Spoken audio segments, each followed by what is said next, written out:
इधर मध्य प्रदेश के नरसिंहपुर से हैरान करने वाला एक वीडियो सामने आया। वहां चोर एक दुकान में घुसकर चोरी करता दिखाई दिया, जिसका वीडियो वहां लगे सीसीटीवी कैमरे में रिकॉर्ड हो गया। सामने आए वीडियो में वो चोर दुकान के अंदर घुसकर वहां रखे सामान पर हाथ साफ करता नजर आया। दुकान का ताला तोड़कर अंदर घुसा चोर वहां काउंटर में रखे पैसे को चुराने की कोशिश करता दिखा। बताया गया कि लॉकर नहीं तोड़ पाने की वजह से चोर ज्यादा कुछ तो नहीं चुरा पाया, लेकिन कुछ नकदी लेकर वहां से फरार हो गया। जानकारी के मुताबिक चोर ने इसी तरह से 4 दुकानों के ताले तोड़कर चोरी की।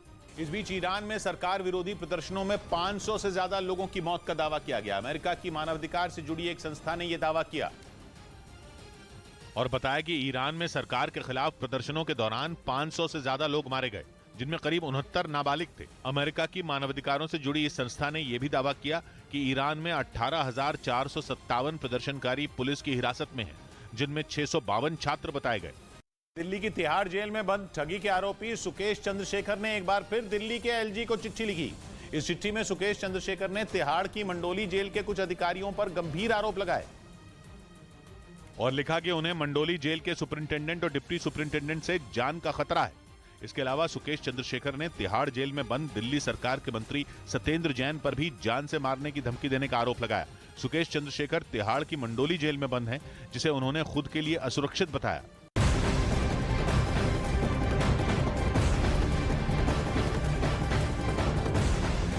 उदयपुर में कन्हैयालाल मर्डर केस में पाकिस्तानी साजिश का पर्दाफाश हुआ है। एनआईए की चार्जशीट में 2 पाकिस्तानी आतंकवादियों के नाम शामिल हैं। कुल 11 लोगों के नाम चार्जशीट में शामिल किए गए हैं। चार्जशीट के मुताबिक सोची समझी साजिश के तहत कन्हैयालाल की हत्या को अंजाम दिया गया था, जिसकी प्लानिंग कराची के आतंकी संगठन ने की थी। उधर अपने पड़ोस में चीन के बढ़ते खतरे से निपटने के लिए ऑस्ट्रेलिया ने समंदर के अंदर तैरने वाले आधुनिक ड्रोन बनाने की तैयारी शुरू कर दी। ऑस्ट्रेलिया के रक्षा विभाग ने ड्रोन का एक वीडियो भी ट्वीट किया और दावा किया कि यह हथियार उसकी नौसेना की ताकत कई गुना बढ़ा देगा, क्योंकि यह ड्रोन ऑस्ट्रेलिया का ऐसा रक्षक होगा जो समंदर के अंदर गश्त भी लगाएगा और मौका मिलते ही दुश्मन को तबाह भी कर देगा। ऑस्ट्रेलिया ने अपने इस घातक ड्रोन का नाम घोस्ट शार्क रखा है। उसके मुताबिक 2025 तक इस आधुनिक ड्रोन का उत्पादन शुरू हो जाएगा, जो उसकी नौसेना के लिए इंडो पैसिफिक रीजन में गेम चेंजर साबित होगा, क्योंकि कुछ रोज पहले ही खबर आई थी कि चीन ने भी अंडर वाटर ड्रोन बना लिया है और इसकी सैटेलाइट तस्वीरें सामने आने का दावा किया गया था। इन तस्वीरों में चीन के नेवल बेस पर 2 मानव रहित अंडर वाटर ड्रोन देखे गए थे, जिसने ऑस्ट्रेलिया समेत उन सभी देशों की चिंता बढ़ा दी जिनसे चीन का 36 का आंकड़ा है। इससे पहले चीन ने ऑस्ट्रेलिया को घेरने के लिए उसके पड़ोसी देश सोलोमन आइलैंड्स के साथ एक सिक्योरिटी डील भी की थी। तब इस बात की आशंका जताई गई थी कि वो इस डील के जरिए सोलोमन आइलैंड्स में अपनी सेना तैनात कर सकता है और वहां अपनी नेवी का बेस भी बना सकता है। माना जा रहा है कि चीन को अपनी ताकत दिखाने के लिए ही ऑस्ट्रेलिया ने ghost shark under water drone का वीडियो जारी किया। कड़ाके की ठंड और घने कोहरे के बीच बीएसएफ ने पंजाब के अमृतसर में वाघा बॉर्डर पर चौकसी बढ़ा दी। कोहरे की आड़ में पाकिस्तान की ओर से घुसपैठ की आशंका बढ़ जाती है, इसलिए बीएसएफ ने पाकिस्तान सीमा के पास निगरानी बढ़ा दी, जिसका वीडियो भी सामने आया, जिसमें जवान घने कोहरे के बीच हाथों में बंदूक लिए पेट्रोलिंग करते दिखे। हमारे इरादे हमेशा स्तर बुलंद रहते हैं। हम ये नहीं सोचते कि धुंध का मौसम है। घने कोहरे की वजह से अटारी वाघा बॉर्डर पर विजिबिलिटी 10 मीटर से भी कम हो गई।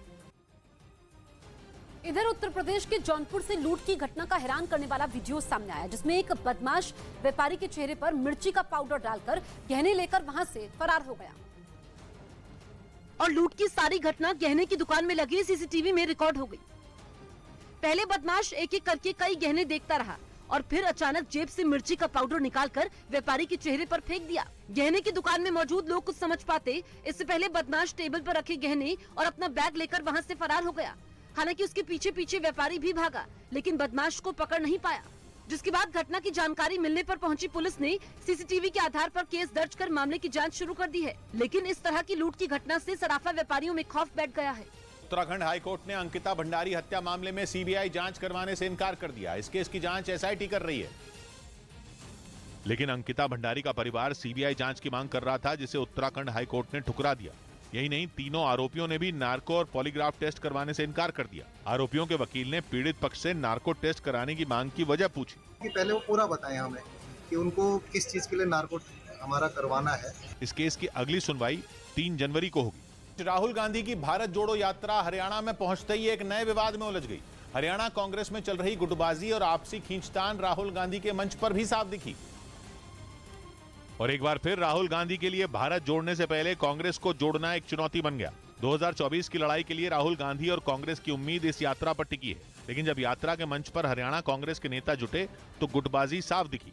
यूपीए सरकार के दौरान केंद्र में ताकतवर मंत्री रही कुमारी शैलजा को राहुल गांधी के पास जगह नहीं मिली। ऊपर से भूपेंद्र हुड्डा और रणदीप सिंह सुरजेवाला हर चीज कंट्रोल करते दिखे। खुद कांग्रेस भी मानती है कि हरियाणा के नेताओं को मेहनत करने की जरूरत है। वहाँ के नेताओं को उनको मेहनत करनी पड़ेगी। हरियाणा में कांग्रेस 2014 से ही सत्ता से बाहर है। पिछले 8 साल से कांग्रेस के पास हरियाणा में अध्यक्ष तो है, लेकिन संगठन के बाकी पदाधिकारी नहीं चुने गए। मतलब एक अकेला अध्यक्ष ही राज्य में कांग्रेस का पूरा संगठन है। पश्चिम बंगाल के हुगली में कार्यक्रम में अचानक भगदड़ मच गई, जिसमें कई लोग घायल हो गए। अब इस मामले में बीजेपी बंगाल सरकार के मंत्री के खिलाफ एफआईआर की मांग कर रही है। पश्चिम बंगाल के हुगली में कॉलेज में हुई म्यूजिकल कॉन्सर्ट में अचानक भगदड़ मच गई, जिसमें कई लोग बुरी तरह से घायल हो गए। बताया गया कि कॉलेज में वार्षिकोत्सव चल रहा था। इसी कार्यक्रम के समय सिंगर शान कॉन्सर्ट के लिए आए थे, जिन्हें सुनने के लिए लोगों की भारी भीड़ उमड़ पड़ी। ऐसे में प्रशासन की सारी व्यवस्थाएं फेल हो गई और मौके पर भगदड़ मच गई। इस कार्यक्रम में बंगाल सरकार के मंत्री बेचाराम मन्ना भी शामिल थे। ऐसे में अब इसको लेकर सियासत भी शुरू हो गई है। बीजेपी के प्रदेश सचिव उमेश राय इस मामले में एफआईआर की मांग कर रहे हैं। क्यों नहीं प्रशासन तत्काल प्रभाव से बेचाराम मन्ना के खिलाफ एफआईआर करके उनको गिरफ्तार करती है। उमेश राय का कहना है कि जब आसनसोल में हुई भगदड़ के लिए शुभेंदु अधिकारी और जितेंद्र तिवारी के खिलाफ एफआईआर हो सकती है, तो बेचाराम मन्ना के खिलाफ एफआईआर क्यों नहीं हो सकती। सऊदी अरब की सरकार ने परीक्षा हॉल में लड़कियों के हिजाब पहनने पर रोक लगा दी। इस फैसले के बाद अब सऊदी अरब में लड़कियों के लिए स्कूल यूनिफॉर्म पहनना अनिवार्य होगा और उन्हें यूनिफॉर्म पहनने के बाद ही परीक्षा हॉल में आने की इजाजत मिलेगी। सऊदी अरब के प्रिंस मोहम्मद बिन सलमान के इस फैसले के बाद दुनिया भर में उनकी तारीफ होने लगी।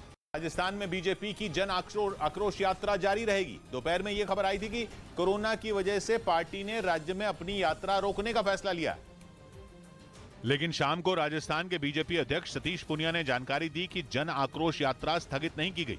कुछ कंफ्यूजन था, हमारी जन आक्रोश सभाएं यथावत रहेंगी। बीजेपी ने यह भी बताया कि जब तक कोरोना पर कोई गाइडलाइंस नहीं आ जाती, तब तक राजस्थान में पार्टी की यात्रा जारी रहेगी।